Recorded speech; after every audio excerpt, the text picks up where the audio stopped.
two drone experts here today talking about the drone industry. Hey, I'm Harrison Nolan, the CEO and founder of ROCK Robotic, and I'm also the host of the YouTube channel Indiana Drones. Hi, I'm Nick Boone. I'm the president of operations with FlyGuys. I'm here to talk about LiDAR and the drone industry. Let's get down to it. Hey, Nick, so how'd you get in the drone industry? How'd this even happen? Kind of on accident, if I'm being honest. My roommate has flown drones my old roommate, I should say, has flown drones for about 9 years. So kind of when they first came out. I was getting my master's in college, and FlyGuys came in and did a pitch, and they were looking for help. So as part of my capstone course in the master's program, I actually did a full breakdown of what they should do marketing-wise from an SEO perspective and gave them a booklet. And then as soon as I graduated, they kind of offered me a position. And so I bounced around for the past, several years with the company, worked my way into operations, eventually VP of operations, and then president of operations. So I've been heavily involved in drones for the past 3.5 years, have managed thousands of missions across the country. And so we get to play with all kinds of things, from your little basic Mavic Minis all the way up to your Wingtras and your DJI 300s. That's awesome. Wait, so you got into it from the kind of the marketing perspective. So that means you're honestly the marketing stuff. You kind of learn everything in the industry, what's going on. You're hearing everything and trying to, especially years ago when this industry was so nascent. I mean, how do you feel like this has changed? Just a couple of years ago to today in this drone industry. Yeah, I mean, and I feel like there obviously has been a change, but even the change that we've seen where 3 years ago you'd say, hey, drones, and people would be like, yeah, it could work, I guess. So now you say drones and they're like, yeah, we've seen it done. We're playing with the idea of maybe doing it. Even that, I feel like we're in that early stage of inception, Couldn't agree more. Yeah. Adopted yet. I feel like, just for me, honestly, our first real paying LiDAR job was just a couple of years ago. Other than, LiDAR work being it was always an R&D budget. Someone wanted to experiment with it, try something. It's an R&D, a proof of concept kind of thing.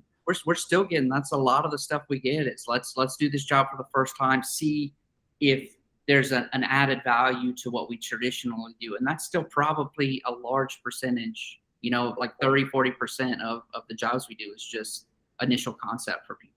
Exactly, which is wild, just seeing it going from 100% down to this 30%, because what we're seeing on our side, we're seeing people actually, it's hitting the in production, right? It's being used in the field professionally, drones in general, photogrammetry, but also this LiDAR technology is actually it's becoming just a tool, just another tool that you just use. It's not this big kind of a mysterious thing that you want to kind of experiment with. But I think it was it must be 2 or 3 years ago now when I got my first real repeat client who was just doing LiDAR all the time, because before ROCK, I was a service company for 5 years, and we did a lot of LiDAR services. And well, so I mean, same question to you. How did you get into the industry? How did I get into the drone industry? Well, it was 2015, and I started getting into agriculture drones and trying to figure out this crop analytics and doing precision agriculture with drones. And that was the whole multispectral side of things. Multispectral, yeah. We actually did hyperspectral, thermal, visible. We built these co-aligned gimbal systems, and we had these 15-foot wingspan drones. We were crazy. We had no idea. We thought this is what everyone was doing. We flew these 15-foot wingspan drones all over the Midwest, and we were just trying to get work and get jobs. But it was at the time, 2015, this is before Part 107. So this is, Part 333 days, getting exemptions. And it was just, I felt like we were like cowboys. The wild, wild west was upon us, and we were just hitting the ground and going. Then fast forward, we got some really large contracts with some utilities. And all of a sudden, we started doing a lot of utility work, and we were building out some computer vision models to do kind of asset management. So for transmission corridors and all these different pieces of the transmission structure. And then this led us into LiDAR. and we saw this LiDAR thing was incredibly useful. And the way of getting the LiDAR data was just very, very difficult. Most times, especially for the utilities, they would order LiDAR and then they would not get it, back for like 6 months. And we were just like, wait, we can go out this afternoon, get this data, get it back to you tomorrow. Is that fine? And so this kind of spawned this whole journey that evolved into ROCK Robotic. And now ROCK, we're trying to make LiDAR as affordable and easy as possible, both in the hardware and in our software. I think there's just a huge, huge, huge future in this stuff. We're like you were saying, we're just on the tip of this iceberg. Yeah, we had kind of an independent analysis done by, I forget who, I don't want to misquote, but essentially they talked about how big the drone industry is going to become over the next 10 years. And it's going to be, a multi-billion-dollar industry. And if you look at the bell curve, we're still in the early adopter phase. The majority of people that will be using drones once it becomes a mainstream thing still haven't even started looking at them. I think this brings up a really good question, is like, where do you think it's going to go from here? Like, what's this? You say we're at this early part of the bell curve. I agree. I think we're also at this early part of this bell curve. But where do you think it's going to go in the next maybe 5 years, and then maybe push it down the horizon 10, 20 years? Man, it's a hard answer.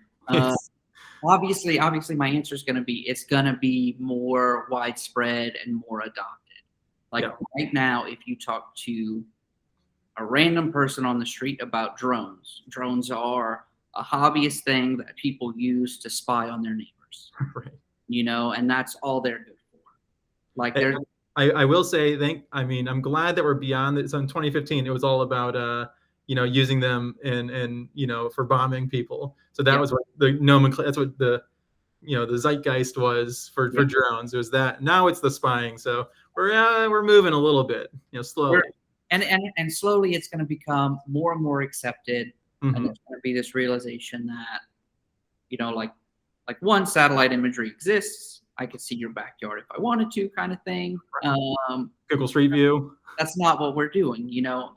It's going to be adopted. It's going to become a commonplace thing in a lot of industries. Yeah, whether that's construction for progress monitoring. I know they're already doing trials for delivery. I don't think that's 5 years out. I think that's probably on the 10 years outside of things, because there's a lot of stuff you're going to have to get through.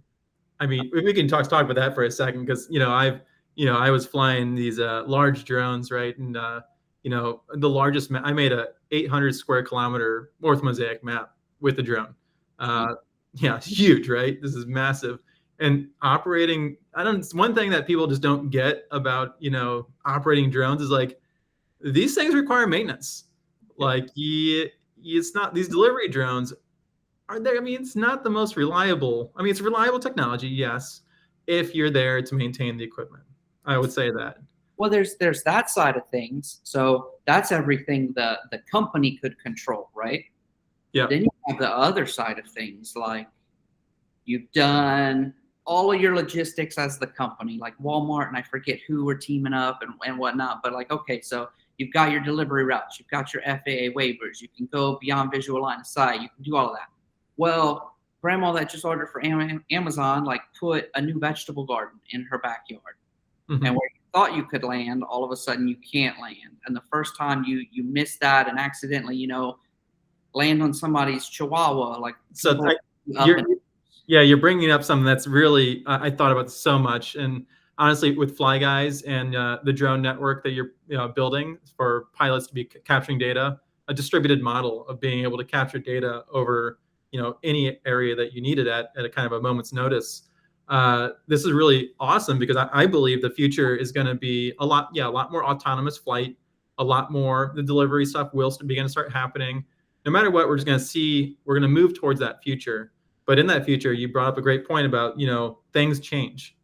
And so this notion of, I don't know if you're familiar, but in the autonomous vehicle market, this thing called HD maps. And this is essentially like, very detailed map of the road, which has everything, the center lines, the lane markings, and signage, turns, everything, speed limits. It's just a detailed, digitized map of the road. And I believe we're going to need the exact same thing for, autonomous flight or BVLOS. It really just doesn't, I don't know why people aren't talking about this more, because in the autonomous vehicle market, you need to have this map, this offline map, because if you think about it, even like when you drive somewhere using Google Maps, you're still going to use a map to get your directions for how to go from A to B. Right. But you're going to use your real-time senses to, dodge grandma walking across the road, stop. You do all the real-time stuff, but you still use that map. So I believe it's going to be the same thing with like the future of the drone industry when we're getting more BVLOS. And in order to get there, it does require an army of pilots to go out there and capture data, get maps somewhere first. Everything. Yeah, exactly. So, and repeatedly, it has to always get done.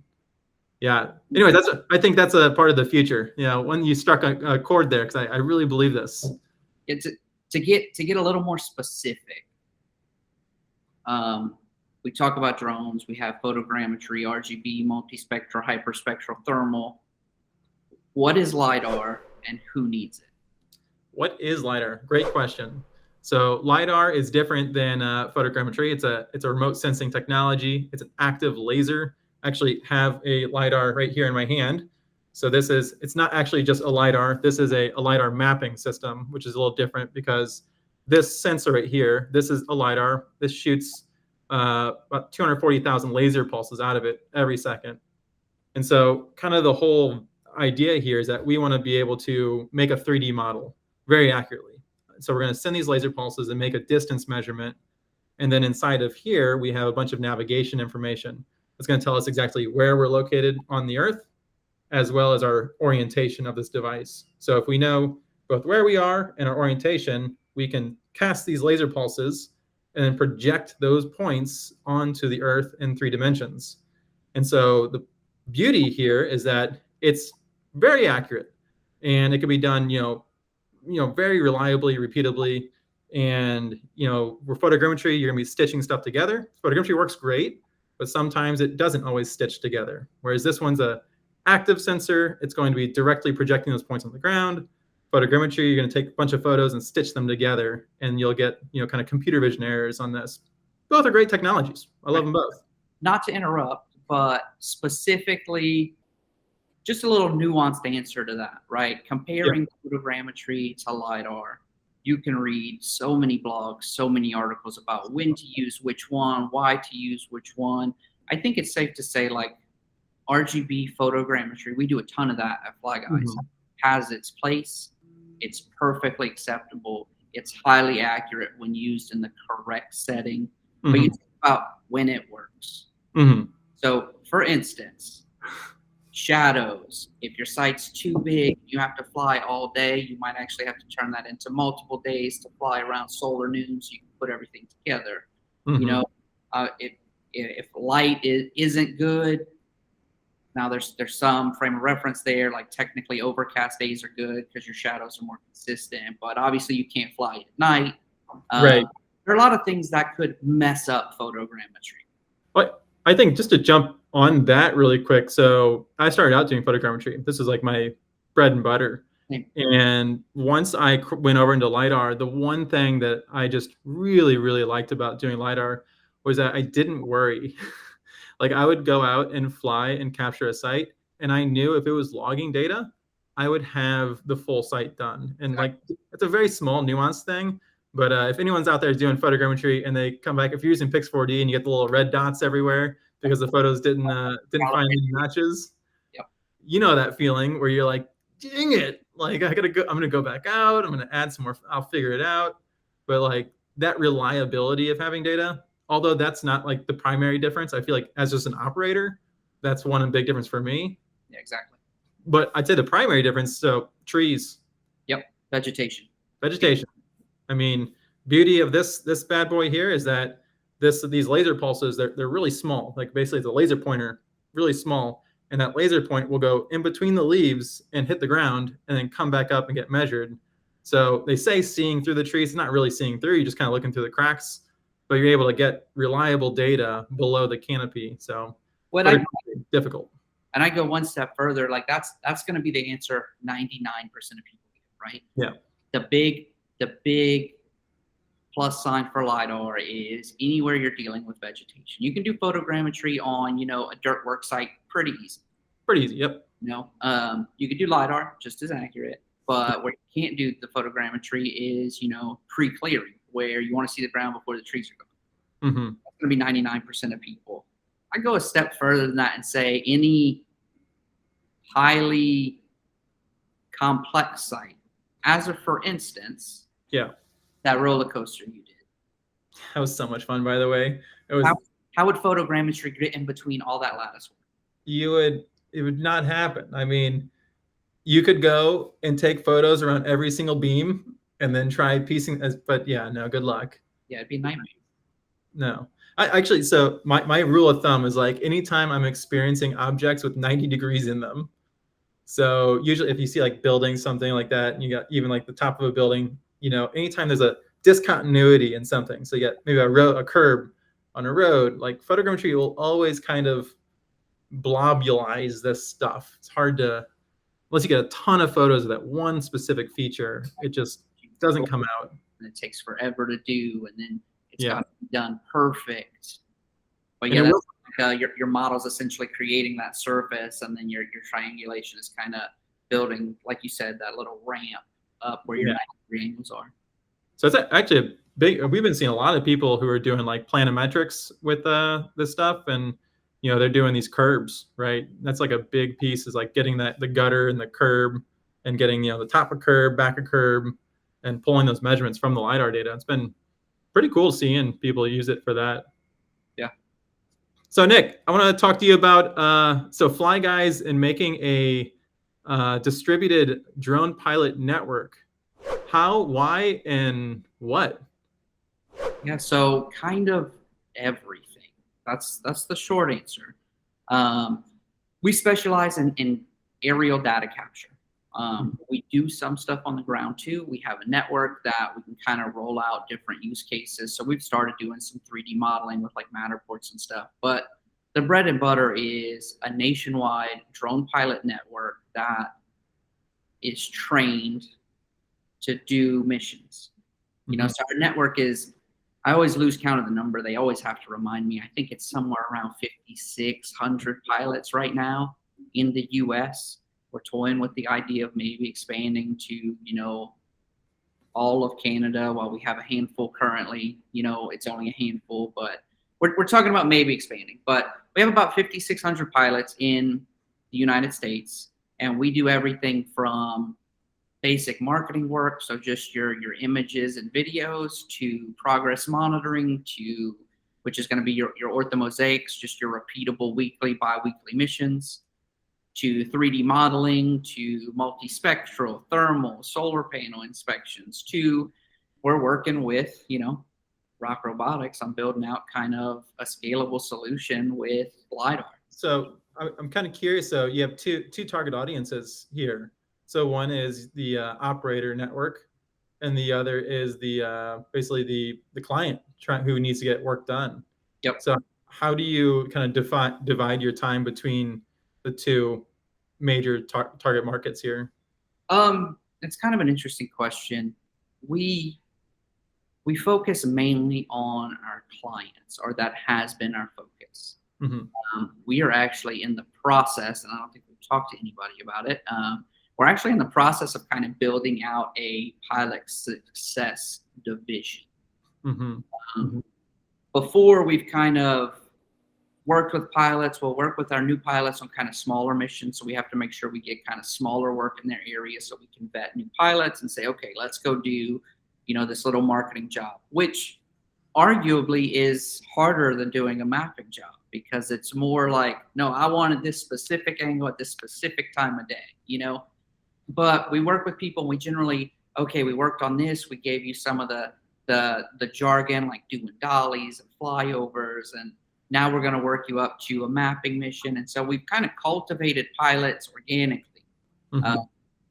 We're playing with the idea of doing a pilot success program where we have a step-by-step teachable guideline of like mission management, to where we can just build pilots without needing the missions in place. I think that's a really smart idea. Kind of the training, the follow on to our pilots to become better pilots. I know gaining access to reliable information in this industry has kind of historically been a little bit difficult. That's actually why I experienced so much success at with Indiana Drones, this YouTube channel, is that my first video I did a comparison of like two lidars, and I think I was the first person to ever do that. Yep. Like it was honestly, so coming back into where before pre-rock, I did a lot of work with several other lidar manufacturers, and it was always a big no. Don't talk about our hardware in comparison to other people, or don't do this, don't do that.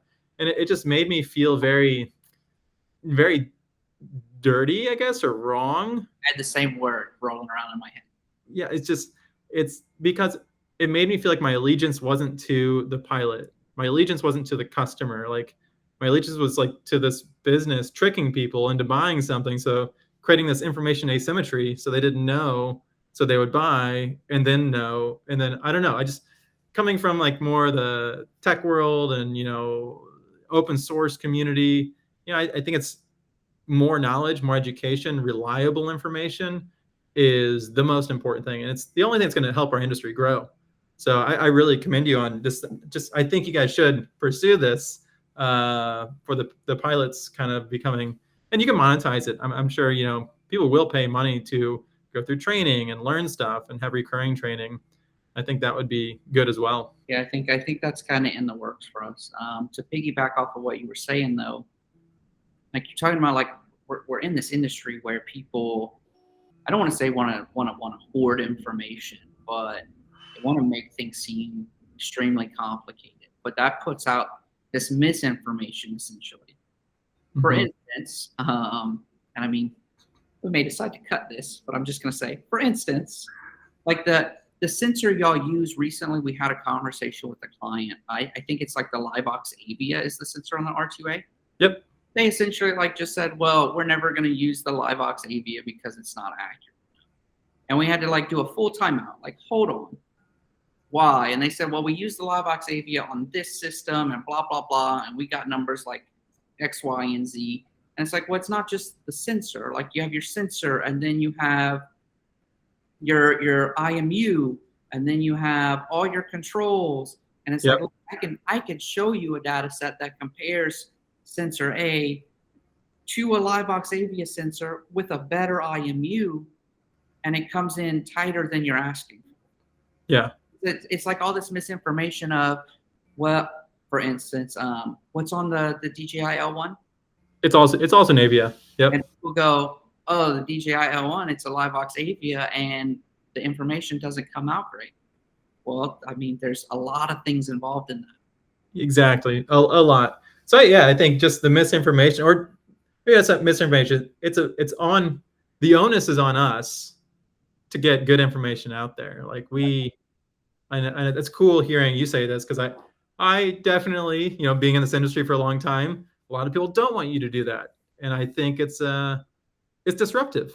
It's just disruptive, and to be a disruptor, I know some people don't like this, but every day I go back and I say to my team and myself, I say, who are we responsible to? And to me, I feel my only responsibility is to these customers, to people who are trying to make money with drones, people who want to get in this industry like I have been in for so many years and experience so much success. And so, and I feel like FlyGuys and your guys' mission is also trying to give these pilots opportunity. So this is a big piece of it, is creating opportunity for pilots or people that want to become a professional in this industry. Well, with the FlyGuys network, you can become successul. Exactly. So I think this is I feel like there's a lot of synergy between what we're trying to do, what you're trying to do, and it's pretty nice. And Nick, what's the coolest thing you've seen or done with a drone? Okay, so honestly, the coolest project I've seen with LiDAR is probably the video of the roller coaster. Sweet. If I'm being honest. The coolest project that we've done in-house at FlyGuys let's say with LiDAR specifically, we do some interesting stuff with cell towers, like the 3D modeling is mind blowing when you do it the right way with RGB, but it's very, very, very time consuming and the process is stretching. Coolest thing we've done, we did a project in New York that was several hundred acres, and the guy essentially, it's all forested. The guy wanted to see these 3-foot tall walls that were 200 years old and were covered in vegetation, and wanted to see kind of where all of those were on the property to figure out where he should be building. Doesn't sound that cool, but when you think of how long that would have taken, like traditional surveyors, like that would have been a month with 4 teams, and they probably would have missed stuff. You know, we did it in 3 days. Oh, that's awesome. Yeah. After we filtered out all the vegetation and came up with the right ground classification algorithms, we generated, you know, these elevation models where you could clearly see like 47 or something different walls. That's awesome. That's awesome. We are in the process of doing some 3D modeling stuff. So we're in the process of trying to do some stuff for stadiums that I think is going to be really cool. Oh, definitely. But we haven't done it yet. How about you? The coolest thing that I've flown or done with LiDAR and drones. Well, I've done a few things. One that comes to mind. So I went down to Ecuador, and I was in the Amazon, like the rainforest, and we had to find some buried. I don't know if there's too much I can really say about exactly what we were doing. Yep. There's some stuff still going on, but needless to say, we were in the rainforest, and there was some environmental disasters that happened a long time ago, and we were trying to, find these on the floor underneath in the rainforest.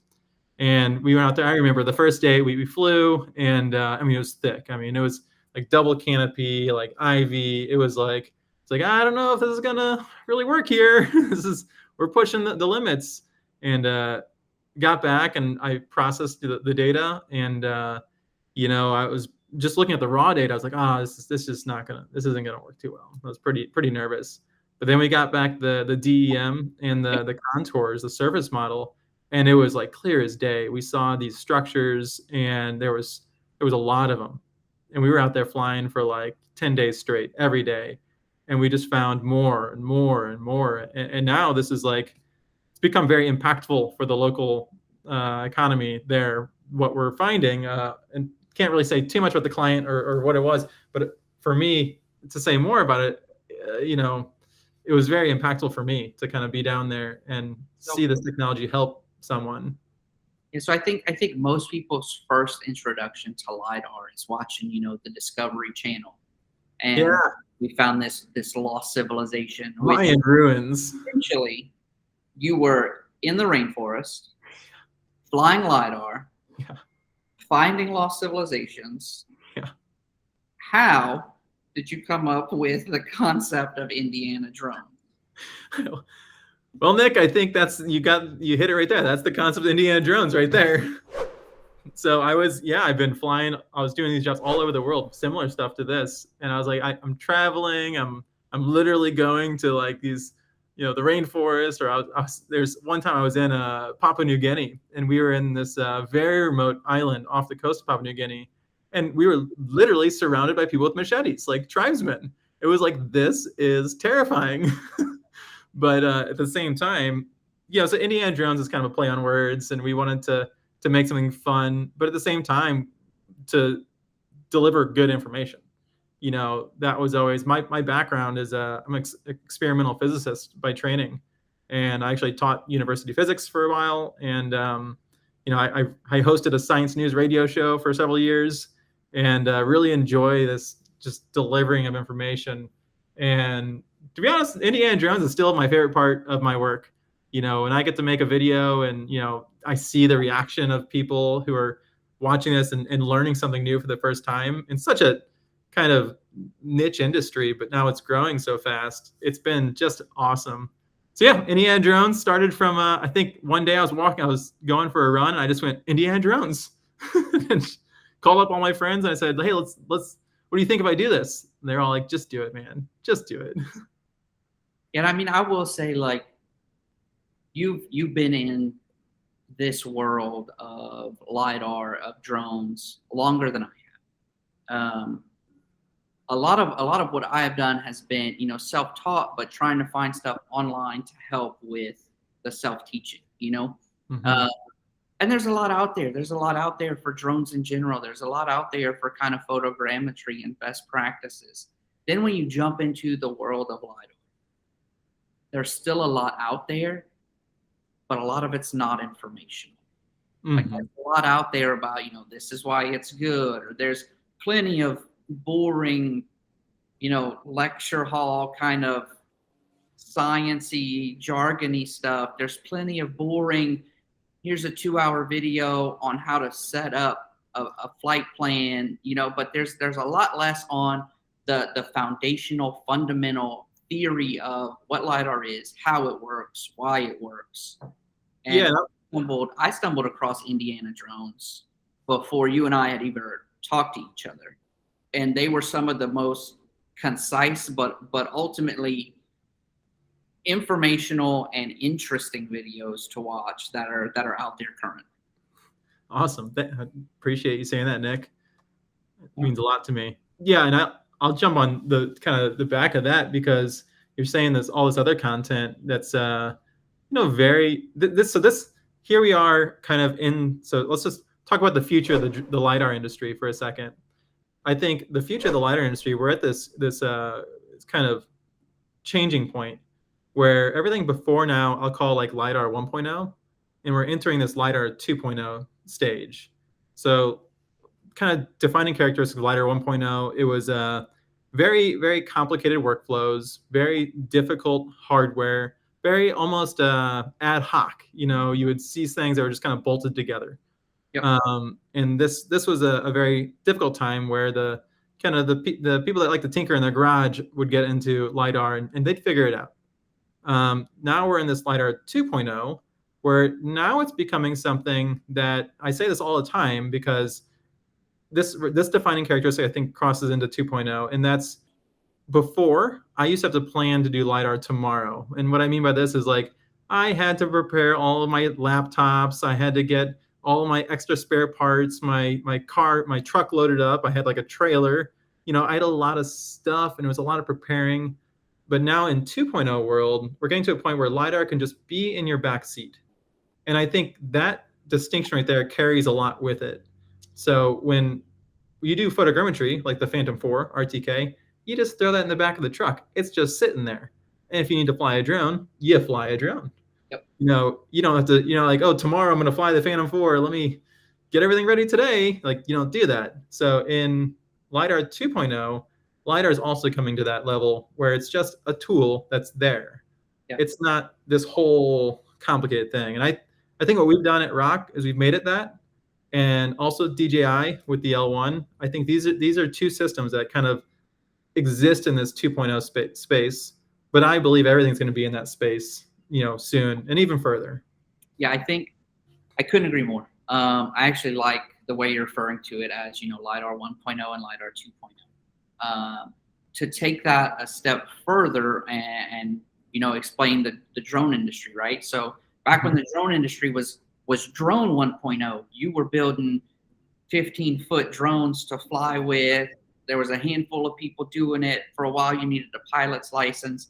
Drones in drone 2.0 stage, where it's almost, let's pick it up, let's learn how to do it, let's go fly it. Obviously, there are nuances, but anybody now can pick up a drone. They can download mission management software. They can build a flight plan. They can do an automatic flight. Drone 2.0. LiDAR 1.0 was surveyors and engineers. You need to know like all these, whatever they were, star plot maps and what isthmus you're in. And like you have to do lever arm measurements and you got to do your foresight calibrations. And that's right. To get up and fly, right? To make sure you're getting the right information. Right. What you've managed to do is initiate LiDAR 2.0. And you can read through comments online and stuff about people saying, well, no, you're not doing, lever arm measurements. And what about your foresight calibrations? And don't make it look easier than it is. Like, I'm not going to say LiDAR's easy. But what you managed to do is initiate LiDAR 2.0, where you've taken a lot of, before I used to have to worry about all the nuances of flying the mission. Now I can worry about all the nuances of processing the data. I no longer have to worry about the mission. You've taken the guesswork out of that and said, hey, we can teach anybody how to fly. Well, and then the ROCK Cloud makes everything on the processing side just very easy as well. So now you can just simply upload your data and then get a deliverable delivered for you. I mean, that's the processing side was a very complicated story for me, and LiDAR 1.0. It just took me. Sometimes it would take me days. It took me how big the site was, you know. So in the ROCK Cloud, we made this platform where you can kind of host your data. You can share it. That's very new. Like I think people don't understand, like whenever it came to like sharing deliverables, like you didn't do it because you just give them the like a DEM or something. They'd never really see the LiDAR data, but just being able to share the data and then order things. Like I just need planimetrics. I need, you know, contours or a accuracy report, and having these things kind of on tap in an easy, accessible place on the ROCK Cloud has been, you know, this is really, you know, where our big momentum's at right now. We're going to be adding some cool stuff. So we actually just released orthomosaics yesterday. So yeah, so now you can actually, so we're not computing the orthomosaic, but we are providing line work. So doing planimetrics on orthomosaics, as well as doing a lot of processing on them as well. So that's now hosted right there with your LiDAR data. Let's do a quick step back. Obviously, we're big fans of the R2A. We've started using them. We're happy with the data sets. We do our accuracy reports. Kind of as I mentioned, we still do a lot of our data processing in-house. I'm familiar with the ROCK Cloud, but this is probably a good opportunity to, like, I know it's there. I know it exists. I know there's a value. What are all the things the ROCK Cloud can give people that don't have experience with processing the data? Yeah, Nick, this is a great question about the ROCK Cloud. So, and you're a perfect person who, because you process your own data, right? Like you're pretty good at processing LiDAR data. And, you know, I'd say, honestly, you don't have to do all the QC QA that you do when you, so, okay, you're on desktop software. The workflow usually looks like this. You get your data, and then you're going to reproject your data into some coordinate system. And then you're going to start applying a classification schema. So maybe you do get rid of some high noise points and some low noise points. Maybe then you do the ground class, and that's like your first iteration of ground class. And then you're going to go and maybe try classifying the buildings, because some buildings got in there and you're just too lazy to do it manually. So like do a little pass of that. And then you're going to try, you know, cleaning it up a little bit, maybe do some low veg, medium veg, high veg. But then you're going to go into your manual stage where you're just like clicking, you know, and you'll spend quite a while just to clean up this data set. And so then from that, you just are getting this ground classified data set. And then you're going to use that data set to generate either like a 10 surface or like a DEM, and then contours. But then in this 10 surface stage and the ground class stage, you kind of go back and forth a few times. You know, you're going to look at your 10, you're going to see some misclass stuff, you go back to the clean it up and then reproduce a 10. And this is like the iteration process of cleaning up your data and doing this processing. Now, the ROCK Cloud, it just automates all of that. And it's very affordable. So it's just $2 an acre. So if you compare the time it takes you, and the way we came up with this pricing is like, I processed LiDAR data for so many years. And I said, what is a third of what my time cost whenever I was doing this for a customer? And that was where the price came. And so we just wanted to make it very affordable to also get these deliverables done. But other than that, just being able to get, so like contour generation isn't necessarily straightforward. Right, and I would say everything you've described so far, I would consider the basic deliverable. That's the basic, yep.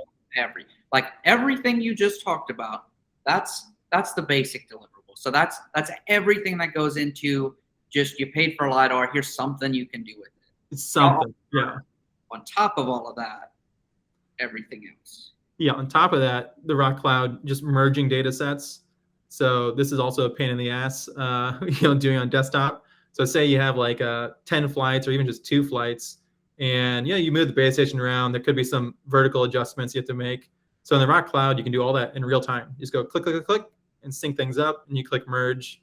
That's huge. Like doing that on desktop software, just usually, I mean, you can do it, and I did it for so many years, but you'll move the data set, you click, apply, it actually recomputes the whole LES that's moved, and then you'll start looking at it again, you'll do it again. And so basically at the end of the day, you'll start out with like maybe like a 10, 20 gig project. And by the time you're done with this processing, you might end up with like a few hundred gigs of just like duplicate data, because every time you apply something, it's always like, yep, it's a whole new file. Whole new file. So I don't know why it does that. Almost all softwares do this. It's annoying. Our workflow for stuff like that is when I have two data sets that overlap, but I need to come together, right? In the field, we plan accordingly. But that means each data set has its own ground control and its own target separate that I QA, QC independently. Then I can eventually merge them together. Like the ROCK Cloud, you fix all of that. You can, because I watched, I think your corridor alignment with your T&D lines, where you're just making changes on the fly and you just slowly bring it into position and then you're done. Yeah, totally. And people, I mean, honestly, I got some serious haters in that video too. Like, you can't do that. I was like, what do you think you're doing in photogrammetry whenever you have an aerial target and you click that point and say, that's that point? And then once all of that's done, you run your QA, QC, you make sure your control report's tight, and then everything's accurate. Totally. Yeah, I'd say that, and just basic sharing. I think sharing does not get enough credit. And then, just having a portal that you can deliver your results to people. Yeah. And these two things are just, they seem like they're very simple things, but there's really not a good way of doing it otherwise. So, we offer this business plan where you can do custom branding. And so when you share it, it actually represents your business. So, I think we're actually going to be going further down that road. We want to really produce an environment that represents you and your business. So that way, whenever you're sharing, it's not just all rock. This is cool. We get it. We understand. I'm not, oblivious to this fact. And I also, coming from being a service provider myself, I know how important it is to show my work to people and like be like, this is FlyGuys. This is our deliverable. Yeah, you essentially, there's a term for that. You're essentially white labeling your software and allowing people to use their own logos as here, this came from, and for us, obviously it's FlyGuys, but it could be anything, Yeah. Louisiana Aerial LLC, like whatever it may be, you're essentially white labeling and let them put a face on your platform. Which I think, just coming from a business owner who ran a business doing this stuff, that's just really important. It's important to me, was important to me, still is important to me. So, but yeah, there's so much more, Nick. I think we just talked a ton about the drone industry. We talked a lot about LiDAR, talked a lot about FlyGuys and this expanding network. I think, honestly, so you guys just raised $4 million to go after this. Yeah. And this is our Series A, which is super exciting. That's super exciting, man. Are you, what's kind of the big goal with the Series A? I know usually you have to have a use of funds. Like what's the big? You come up with all your run rates and schedules, and it comes with, board approval, and you got all these T's to cross and I's to dot. Honestly, I try to lower my head and just stay in operations and work on workflows. I know I'd be remiss if I didn't talk about it, but obviously our marketing is up and running. We're trying to reach more people. We're trying to educate. We're hopefully coming up with that whole pilot outfit where we can begin, pilot outreach and training and all of that. So I know there's a few initiatives on the docket. I don't know what I'm supposed to talk about yet, but for me, I'm trying to stay in operations with my head down to keep, building better processes and generating tighter data. Absolutely. Do you want to talk about exciting stuff that's happening with ROCK? Because a little birdie told me that y'all might be going global soon. Yeah. So, this is it. ROCK is trying to expand very aggressively. We have product market fit. So, okay, everyone watching, I feel pretty comfortable talking about this stuff because I'm an entrepreneur. I love startup culture. I love drones and all the technology that we produce, but also just creating something in a marketplace is a very exciting thing for me. I just really enjoy it. And so ROCK right now is pretty much, we're very motivatedly expanding the ROCK world into other countries through distributors, partners in other countries. So if anyone is trying to become a distributor, always hit us up. You can always buy a LiDAR system from FlyGuys. They also are providing this equipment. And, I think the aggressive expansion of what we have. So in the nomenclature of, a startup's journey, right? So we have this product market fit. So right now the market has responded to us very positively. They love our hardware, love our software, and we've been iterating on this. And the company is actually started by me and my brother, Alex. And so Alex and I, we talk about this all the time. And so now we're like, we feel really good about this, and we want to take this technology and move it to the rest of the world.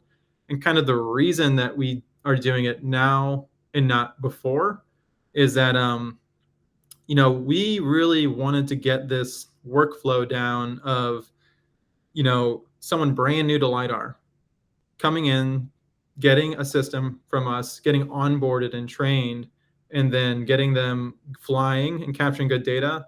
But then on the back end, having support and being able to maintain this whole pipeline from I've never done this to now I'm making money and I'm successful.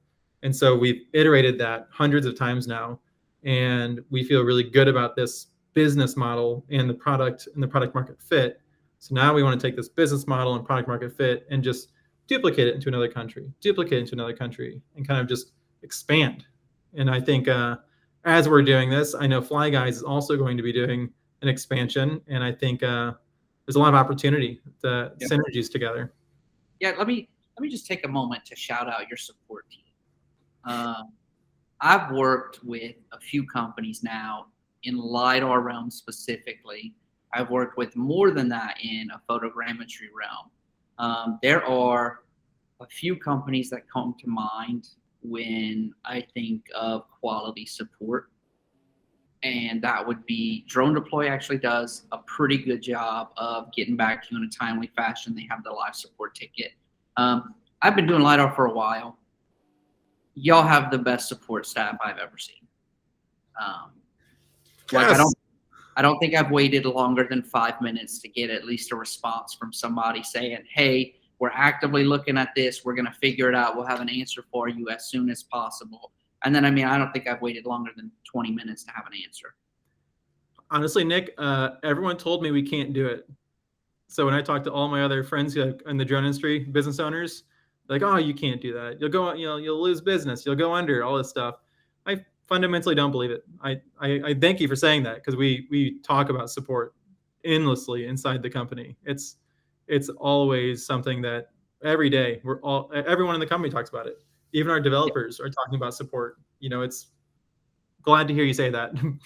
All right. Well, appreciate it. Well, I think we covered most of the questions here on this talk. This has been FlyGuys and ROCK Robotic talking about the drone industry and LiDAR. And hope you guys stay tuned for the next session. Yeah, perfect.